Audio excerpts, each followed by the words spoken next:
मेरे पति पेशे से एक इंजीनियर हैं। मैं उनसे उनके शांत स्वभाव के लिए प्यार करती थी और जब मैं उनके चौड़े कंधों पर अपना सिर रखती थी तो मुझे गर्मजोशी और अजीब सा सुकून का एहसास होता था। 3 साल प्रेमालाप और अब शादी के 2 साल बीतने के बाद मुझे यह स्वीकार करना होगा कि मैं इससे थक गई हूँ। मेरे पहले उससे प्यार करने का जो भी कारण थे, अब वही मेरी सारी बेचैनी का कारण बन गए। मैं एक भावुक महिला हूँ और जब रिश्ते और मेरी भावनाओं की बात आती है तो मैं बेहद संवेदनशील हूँ।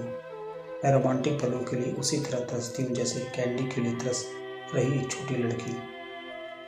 मेरे पति मेरे बिल्कुल विपरीत हैं।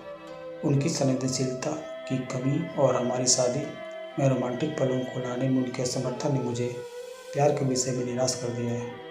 एक दिन मैंने आखिरकार उसे अपने मन की बात बताने का फैसला किया कि मुझे तलाक चाहिए और मैंने हिम्मत करके उसे बताया।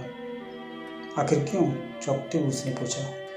मैं थक गई हूँ, दुनिया में हर चीज़ का कोई कारण नहीं होता है, मैंने कहा। वह पूरी रात चुप रहा, हर समय हाथ में एक जलती हुई सिगरेट लिए गहरे विचारों में डूबा रहा। इससे मेरी निराशा की भावना और बढ़ती गई क्योंकि मैं ऐसे आदमी को देख रही थी जो अपनी दुर्दशा को व्यक्त भी नहीं कर पा रहा था। भला मैं उससे और क्या उम्मीद कर सकती थी? और अंत में उसने मुझसे पूछा, मैं तुम्हारा मन बदलने के लिए क्या कर सकता हूँ? किसी ने सच ही कहा है कि किसी के व्यक्तित्व को बदलना मुश्किल है। मुझे लगता है मेरा उस पर से विश्वास उठना शुरू हो गया। उसकी आंखों में गहराई से देखते हुए मैंने धीरे से उत्तर दिया, मैं तुमसे एक सवाल पूछती हूँ, अगर तुम्हारा जवाब मेरे दिल को मना सके तो मैं अपना विचार बदल दूंगी। हाल में मुझे एक पहाड़ की चट्टान पर खिला एक फूल चाहिए और हम दोनों को ये पता हो कि उस फूल को तोड़ने से तुम्हारी मृत्यु हो जाएगी, तो क्या तुम मेरे लिए ऐसा करोगे? उसने कहा, मैं कल तुम्हारे इसका जवाब दूंगा।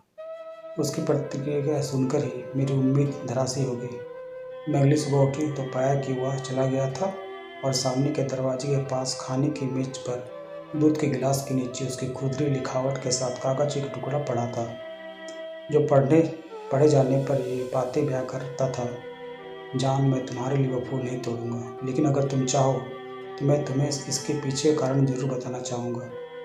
यह पहली पंक्ति पढ़ते ही मेरे दिल के 1000 टुकड़े हो गए। फिर भी मैंने पढ़ना जारी रखा। जब तुम कंप्यूटर का इस्तेमाल करती हो तो तुम हमेशा सॉफ्टवेयर प्रोग्राम को गड़बड़ कर देती हो और अंत में तुम स्क्रीन के सामने बैठकर रोती हो। मुझे अपनी उंगलियों को जिंदा रखना पड़ेगा ताकि मैं प्रोग्राम को फिर से ठीक करके तुम्हारे कीमती आंसू बहने से रोक सकूं। तुम हमेशा घर की चाबियां घुमा देती हो, इसलिए मुझे दरवाज़ा खोलने के लिए अपने पैरों को जिंदा रखना पड़ेगा ताकि दरवाज़ा तोड़कर तुम्हें घर के अंदर ले जा सकूं। तुम यात्रा करना पसंद करती हो लेकिन हमेशा एक नई जगह में अपना रास्ता भूल जाती हो। मुझे तुम्हारा रास्ता दिखाने के लिए अपनी आंखें जिंदा रखनी पड़ेगी। तुम्हें घर के अंदर रहना पसंद है और मुझे पता है कि तुम अंतर्मुखी व्यक्ति हो। तुम्हारी बोरियत को दूर करने के लिए मुझे तुम्हें चुटकुले और कहानियाँ सुनाने के लिए अपने मुंह को जिंदा रखना है। तुम हमेशा कंप्यूटर टीवी देखती हो और इससे तुम्हारी आंखों का फ्यूचर अच्छा नहीं होगा। मुझे अपनी आंखों को बचाना होगा ताकि जब हम बूढ़े हो जाएं तो मैं तुम्हारी आंखें बन सकूं, तुम्हारे सिर से सफ़ेद हो रहे बाल चुन सकूं, तुम्हारे नाखूनों को बिना तुम्हें चोट पहुंचाए काट सकूं।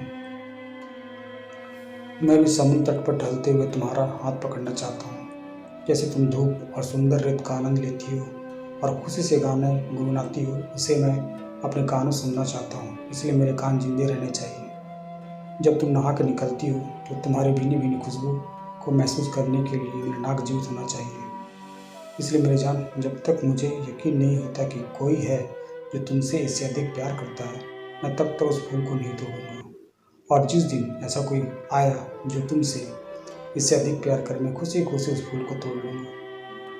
ये पढ़ते मेरे आंसू पत्र पर गिरे और उसकी लिखावट की स्याही धुंधली हो गई। मैंने उसे पढ़ा जारी रखा। अब जब तुमने मेरा उत्तर पढ़ लिया है, अगर तुम संतुष्ट हो, अगर मैंने तुम्हारे दिल को मना लिया है, तो कृपया सामने का दरवाज़ा खोलो क्योंकि मैं बाहर खड़ा हूँ तुम्हारा पसंदीदा ब्रेड और ताज़ा दूध के साथ। मैं जल्दी से दरवाज़ा खोलने के लिए दौड़ी और उसके बाहों में समा गई। अब मुझे पूरा यकीन हो गया कि कोई भी मुझसे उतना प्यार नहीं करेगा जितना वो करता है और मैंने फूल को नहीं तोड़ने का फैसला किया। यही जीवन और प्रेम है। जब कोई प्यार से घिरा होता है तो उत्तेजना की भावना दूर हो जाती है और वह उस सच्चे प्यार को नज़रअंदाज कर देता है जो शांति और निरस्ता के बीच में होता है। प्यार सभी रूपों में प्रकट होता है दोस्तों, यहाँ तक कि बहुत छोटे और सूक्ष्म रूपों में भी। इसका कभी एक मॉडल नहीं रहा है, यह सबसे नीरस और उबाऊ रूप में भी हो सकता है।